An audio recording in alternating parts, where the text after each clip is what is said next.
Hi, welcome to our channel of IGNOU audiobooks. Indira Gandhi National Open University, School of Continuing Education, Bachelor's Degree Program, Elective Course, Gender Studies, BGSE-001 Gender Sensitization, Society, Culture and Change, Block-1 Conceptualizing Gender, Unit to Gender and Sexualities. 2.1 Introduction. Any engagement with sexuality demands the understanding that sexuality is socially constructed. Notions of what is natural and what is unnatural often come into play while talking about sexuality and sexual desires. These ideas of natural and unnatural are often used to describe sexualities which are not normative. How does sexuality relate to women's empowerment? If indeed there are such connections, what has been the nature of engagement on the part of the women's groups in the current context in India with issues of sexuality and issues of same-sex desire? Towards these goals, the issues addressed in this unit include challenging essentialism related to ideas and identities related to sexuality, how sexuality impact our lives, and how marginalization based on sexuality leads to the concept of sexual hierarchy. An effort has been made in this unit to draw not only upon theoretical work undertaken on the above issues, but also on interactions during workshops, life stories, fictionalized accounts. Questions have been asked around these to help deepen the engagement with the issues being discussed.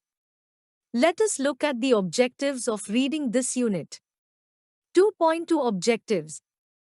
After reading this unit, you will be able to times enable learners to understand the social construction of sexuality. Times enable learners to understand sexuality in a broader framework of patriarchy. And times discuss how sexuality impacts every aspect of our lives. 2.3 Sexuality Concept. A central aspect of being human throughout life encompasses sex, gender identities and roles, sexual orientation, pleasure, intimacy, and reproduction. Sexuality is experienced and expressed in thoughts, fantasies, desires, beliefs, attitudes, values, behaviors, roles, and relationships. While sexuality can include all of these dimensions, not all of them are always experienced or expressed. Sexuality is influenced by the interaction of biological, psychological, social, economic, political, cultural, ethical, legal, historical, and religious and spiritual factors. World Health Organization, Draft Working Definition, October 2002. 2.4 Social Construction of Sexuality. Read and reflect up on the following case study. My name is Anupma. I love food.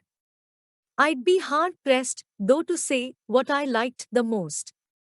Okay, if I must, my list of favorites is topped by Golgappas. For those of you who might not have had the pleasure of eating Golgappas, these are fried round balls of flour, filled with things like boiled chickpeas, bits of boiled potato and spicy, flavored water. Apologies to those of you know and love Golgappas for this rather technical description of the thing we love. And if you were to ask me what I hate most, it's chicken biryani. It's one of the few things I don't like because of my experiences in Hyderabad. It was here, in fact, that I tasted chicken biryani or any kind of meat for that matter, 2 years ago, when I moved to Hyderabad from Ajmer. As a child, I was never allowed to eat non-vegetarian food. My two brothers and my father ate meat, but my mother did not, and neither did she let me, even though we are Kshatriyas, and eating meat is not a taboo. My mother cooked meat at home, but she did not eat it herself, nor, as I said, did she let me eat it. I have grown up feeling really angry and resentful about this. When I got a job and moved to Lucknow, I was 25 years old at the time. One of the first things that I did was to start eating meat. I made a friend there, and her name was Pushpa. She cooks amazing food, especially her chicken korma is out of the world. However, I realized I don't like tandoori chicken. It seems dry and tasteless to me. God knows how so many people crave for tandoori chicken. We normally eat at each other's house. However, whenever she makes tandoori chicken, I go out and eat idli, dosa, brain curry, kebabs, etc. In Lucknow, I discovered the joys of brain curry. I could not bring myself to eat it initially, and it was a bit of an acquired taste, but now I love it. What would my mother think of that, I wonder? Let us reflect upon the following. Times it is commonly held that taste in food is biological, natural, instinctual, and fixed. Having read Anupama's story, would you agree or disagree? Why? Times perhaps in your answer you might agree that taste in food is strongly influenced by gender, caste, class, religion, and region, i.e. it is socially constructed. 16. Times at home Anupma could not eat meat because of her gender. Her brothers and father could because they men are mates. They might not have been non-vegetarian if they were Brahmins. It was because Anupma shifted to Lucknow that she was exposed to different kinds of cuisine. And she could try out different kinds of food.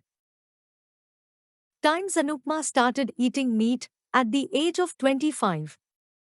Also, at first Anupma was reluctant to even try brain curry, and then began loving it.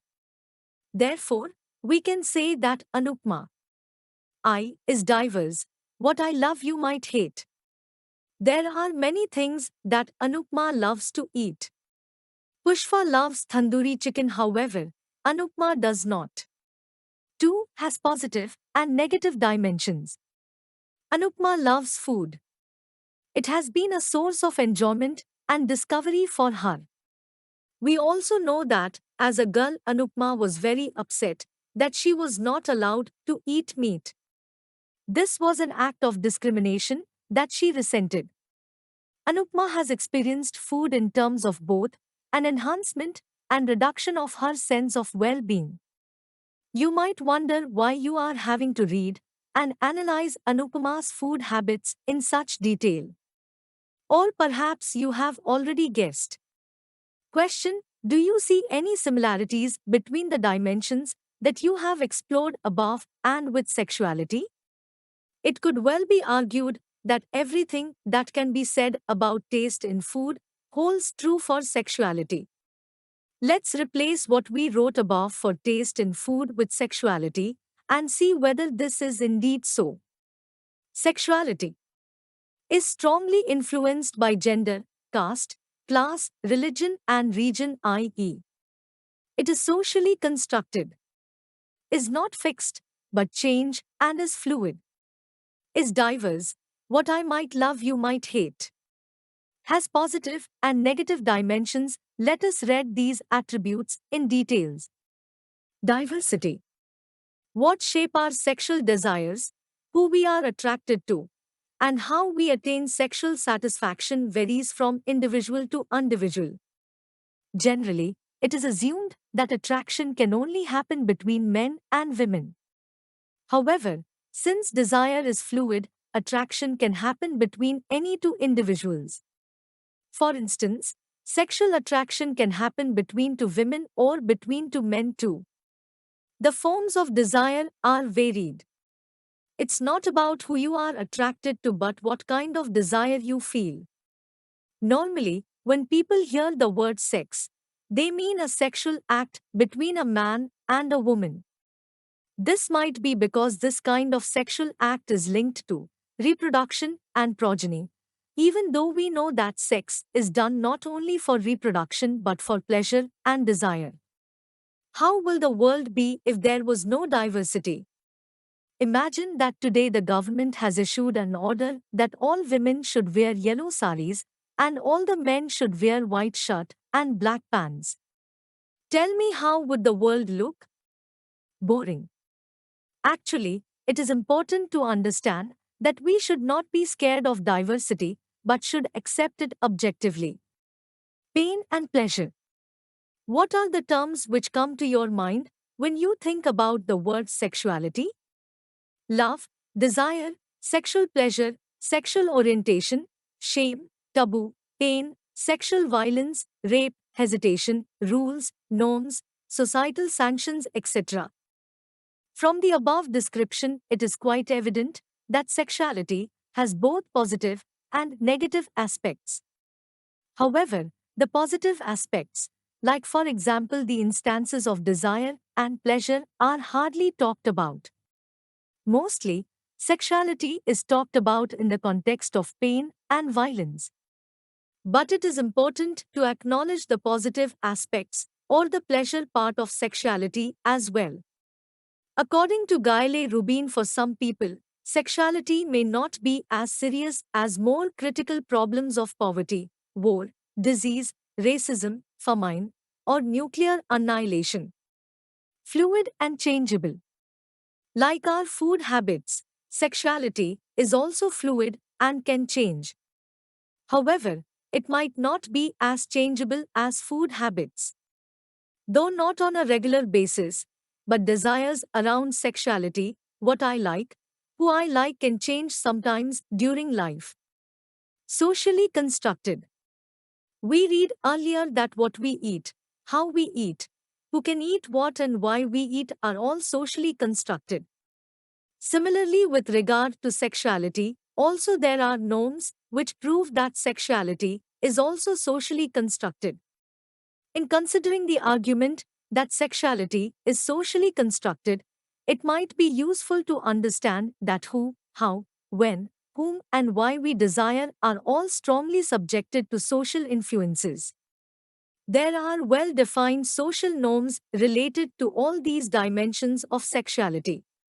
Following paragraphs explain how sexuality is socially constructed. Times with whom, in terms of who is meant to experience desire, once again the reproductive logic prevails. Often those who are outside reproductive age are either considered to be asexual or their sexual desires are considered to be unacceptable or inappropriate. Linked to the reproductive logic is the view that denies people with disabilities the validity of their sexual desires. Very well shown in the movie Margaret with a Straw, desire is also meant to be experienced between a man and a woman, preferably of the same caste, class and religion, and in certain parts of the country of a different gotra, subcaste. Times when, after marriage, relationships outside the institution of marriage are not accepted and is not considered respectable. Times where, within the privacy of the bedroom, Mumbai police arrested 40 couples from hotel rooms for public indecency. Going too far. In a most bizarre incident, Mumbai police conducted a raid in Madh Island and Aksa area and have arrested couples who were apparently spreading public indecency. They reached the hotel rooms and pulled the couples out of that. Around 40 couples were arrested in this raid. Details of the raid. People who were caught were made to call their parents and also charged Rs. 1200 as fine. They suffered humiliation and violation of their human rights. The incident shows how state tries to control sexuality of its subjects. Times what, in terms of how sexual desire is to be experienced or expressed, it is heteronormative sex that is considered normal and respectable, as it is associated with human reproduction. While it would be difficult to argue that the Victorian idea of sex only for reproduction still holds true, nevertheless the reproductive logic persists and grants high degree of legitimacy. In fact, in many contexts, the word sex is used interchangeably with heteronormative sex. In the Indian context, other sexual acts tend to be stigmatized. Times why, the reason why sex is allowed is of course for reproduction and progeny. Sex for pleasure is considered privilege. So, these are some of the sexual norms that seek to govern who, how, when, and why we experience sexual desires. Those who are perceived as breaking these norms are punished, and their rights violated. Gay men are harassed by the police, older people who are sexually active are ridiculed, younger people's sexuality is heavily policed, women who initiate sexual interactions are called sluts, lesbian women are forced to get married. Adherence to sexual norms is also sought to be ensured through the processes of internalization of these norms. An important means of maintaining these norms related to sexuality are processes of socialization which make our sexual behavior and responses seem natural. Although our desires might be experienced as perhaps the most spontaneous and deepest expression of who we really are, sexuality is socially constructed. Difference between food and sexuality. As you have seen that there are so many similarities between food and sexuality. However, there is a difference too. The easy way in which we can talk about differences in food is not possible when it comes to sexuality. If a person does not like tandoori chicken and you like it, it might not create much differences between two people. However, if a person's desire or sexuality is different from the norms as decided by the society, the person might have to face severe consequences for it. 2.5 Sexuality, an aspect of life. WHO has given a detailed definition of sexuality. However, it needs to be reinstated that it is a central aspect of our lives. It is present as almost all the intricacies of our lives, and it is important to address those intricacies. We are presenting you some of the aspects of lives, and you can see how sexuality is present in all these aspects. Education, dropout rate of girls after 5th standard is a big issue in our country. The upper primary schools are located far from the village. In the context of education, we call it an issue of gender. But is it seriously an issue of gender? If you talk to these girls' parents, they will tell you that since the schools are located far away from the villages, they are scared that something might happen on their way to school. By something, they mean either sexual violence or some girls might explore their sexuality. Mobility, women are not allowed to go out at night. Mostly in women hostels, girls are not allowed to go out at night. In some universities, they have started the Pinjara Tod movement, which calls the hostels as Pinjara prison. This also has linkages with sexuality because the authorities are scared that the girls might face sexual violence. The authorities will tell you that they are trying to protect the girls. But it is not merely a matter of protection. They are scared that girls might engage in consensual relationships or sex if they are allowed freedom. Doctors' treatment, some parts of the body, which are linked to reproduction and sexual health, are called private parts. Girls as well as boys, in some cases, are meant to feel shy about those parts. So, whenever there are some health issues in those parts, girls feel shy to show them to doctors. Normally, such issues remain hidden. 2.6 Sexual hierarchy. In the mainstream society, we learn about some of the norms about relationships. Times relationship should be between a man and a woman. Times relationships should be within the institution of marriage. Times relationships should be between a man and a woman of same caste, same religion, and same class. You must be thinking what's wrong with these norms. It is important to understand that people who do not subscribe to these norms are penalized in their lives. They face varied forms of discrimination society not accepted in, and are at times might face death too. The following incident can be a case under study. Box No. 2.1. Same-sex couple commits suicide. Monotosh Chakraborty vertical bar TNN vertical bar 24th January 2011. Two teenage girls committed suicide in a village in South 24 Parganas, apparently disillusioned about their future as a same-sex couple. Police found the bodies of 19-year-old Bobby Saha and 17-year-old Pooja Mondal after breaking down a door of Bobby's house in the Tripura Sundari area of Boral. The post-mortem report says they took poison together and lay down to die, clutching each other's arms. It appears that the two girls were in a relationship, but they were depressed about the uncertainty of their future, which is why they committed suicide, said the police. The victims' families reportedly had a cordial relationship despite facing criticism from neighbors for the girls' unusual behavior. Bobby used to dress and behave like a man, whereas Pooja was like any other girl. Thus, the above incident shows that society does not approve any other kind of relationship except heterosexual relationships. In the earlier section, we saw how when men and women marry outside their respective castes, then they face severe harassment in the hands of the family and society. Gayle Rubin talks about the charmed circle, with two conceptive circles representing acceptance and low acceptance of sexual acts behavior. The inner circle represents sexual acts that are accepted and privileged, while the outer limits represent non-acceptable sexual behavior that is viewed as abnormal and is often pathologized.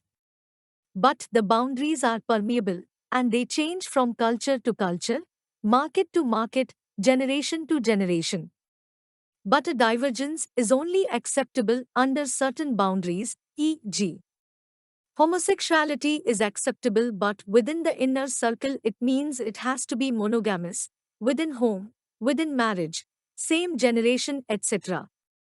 People who are within the charmed circle are privileged and gain in terms of material realities. For instance, if a girl is married to a man of the same caste and religion, she will have respect in the community. Also, people who are married according to societal norms get material benefits too. For instance, if I am married, then I can nominate my husband in my life insurance, or I can adopt a kid together. I can get a loan together. I can buy a house together. If I were a lesbian, then I would not be able to buy a house together with my partner in India, or will not be allowed to nominate her in my insurance. But this differs from context to context. In some countries where same-sex marriage is legalized, then the couples can nominate each other. However, one has to be in the charmed circle and not in the outside circle. Coming back to the sexual hierarchy, it is clear that there is a fundamental relationship between this hierarchy and patriarchy. At the heart of the charmed circle is the heterosexual, monogamous married couple. This is precisely the unit that patriarchy requires. It is only within such a unit that the division of labor, resources, and power required by patriarchy becomes possible. This also explains the severity of the punishment meted out to those who are seen to be violating the norms that maintain the sexual hierarchy. The incident of young women couple in box no. 2.1, feeling driven to commit suicide, is an example of such punishment. Take the following exercise to assess your learning of last few sections. Check your progress. 1. Define sexuality. 2. What is sexual hierarchy? In the following section, read about same-sex desires. 2.7 Same-sex desires. Same-sex relationships are those where men and women are in relationships with people of the same gender. For instance, if a woman is attracted towards another woman, or if a man is attracted to another man, then it is same-sex desire. These relationships are also called homosexual relationships. These kind of desires are considered abnormal by society. Some of the human rights violence faced by people who desire people of the same gender are time silence. There is silence around these issues. One cannot talk to their closest friends about their desires because there is an assumption that most people are heterosexual. Times family violence. The violence around homosexuality starts within homes. Once parents find out about their children's desires, families pressurize people to abide by the norms. Several same sex desiring people have reported physical and mental violence from parents. In some places, there are instances of sexual violence from family members. Times educational institution, there is no mention of such relationships in textbooks. Friends taunt when they get to know about others' sexuality. Times workplace, in a workplace, it is difficult to present a partner of the same sex as family. The only reason same sex desires are called abnormal is because they challenge patriarchy to a large extent. Think about a household which has two women as partners. Who will do the work outside of home? Or who will take care of the household work? Either both will take care of both sides or one of them will do particular work. And since both of them are women, power is not distributed in the same way as in the case of a relationship between men and women. Same-sex desires are also outside of reproductive logic. They do not have sex for procreation. Therefore, such relationships are stigmatized by society. 2.8 Good women, relationship with sexuality. According to societal norms, there are two kinds of women, good women and bad women. It is usually expected that a woman will be a good daughter, good wife, good mother, good sister, etc. What is the definition of good and bad? Why is every woman scared of becoming the bad woman? What does a good woman do? She abides by all the norms of the society.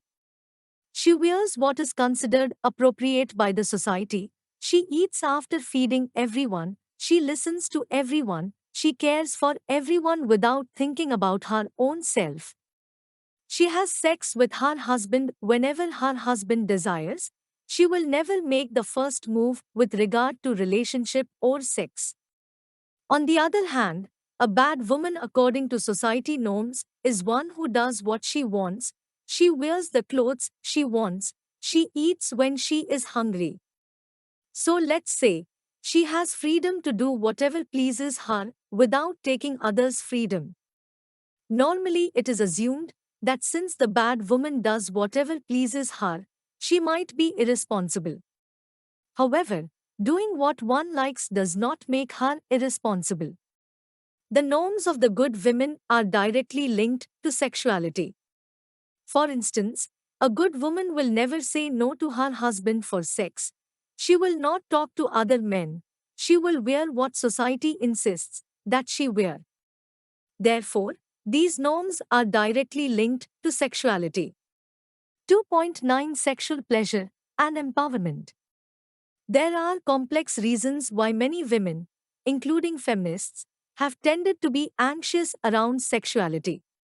Several of these reasons have been powerfully captured by Carol Vance. Women, socialized by their mothers to keep their dresses down, their pants up, and their bodies away from stranger, come to experience their own sexual impulses as dangerous, causing them to venture outside the protected sphere. Continuing with the theme of how the external control and internal processes of socialization come together to impact women's sexuality, Dr. Vance writes that the horrific effects of gender inequality may include not only brute violence, but the internalized control of women's impulses, poisoning desire at its very root with self-doubt and anxiety. Box No. 2.2.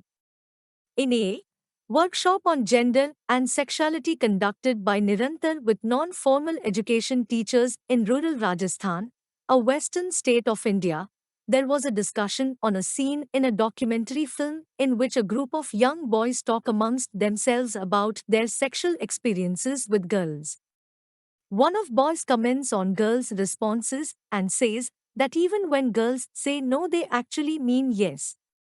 This was a comment which resonated strongly with the male teachers in the workshop. One of the women teachers, however, said that if a woman says no to a man who makes a pass at her, it is common for him to dismiss this by saying when a woman says no, she actually means yes. And if a woman says yes to a man who has expressed interest in her, she will immediately be labeled a loose woman. Women don't have the space to say yes, even when they want to. This opens up the space for men who are rebuffed to invalidate women when they say number. The discussion concluded with the learning that women will have the right to say no only if they have the right to say yes. An important linkage between sexuality and empowerment is related to bodily integrity in terms of women's ability to express their sexual desires and also to be able to say no to unwanted sexual attention. Source: author's personal account. Finally, we can say sexual empowerment is times the ability to think about one's own happiness, recognize the importance of sexual desires, and to be able to express them. Times understanding the role of sexuality in why and how women are oppressed. Times recognizing and striving to overcome barriers related to sexuality to the acquisition of rights. Times questioning judgmental in attitudes towards each other and thereby strengthening collectives. Acknowledgement: some of the text in this unit has been adapted from Unit 1, Block 3 of MWG-001 authored by Jai Jolie Sharma. 2.10 Summing UP. In this unit you learnt about sexuality and how it is different from sex. Sexuality is also socially constructed, hierarchical in nature, and controlled by patriarchy. Also, other than heteronormative, all other types of sexual desires are not accepted by the society. The unit ends with a discussion on sexual empowerment. 2.11 Keywords: diversity, varieties, range of different things. 2.12 Unit End questions. 1. Define sexuality. 2. Explain how sexuality is socially constructed. 3. How does society differentiate between a good and a bad woman? 4. What is sexual empowerment? Thank you for watching. We will see you in the next video with the next chapter.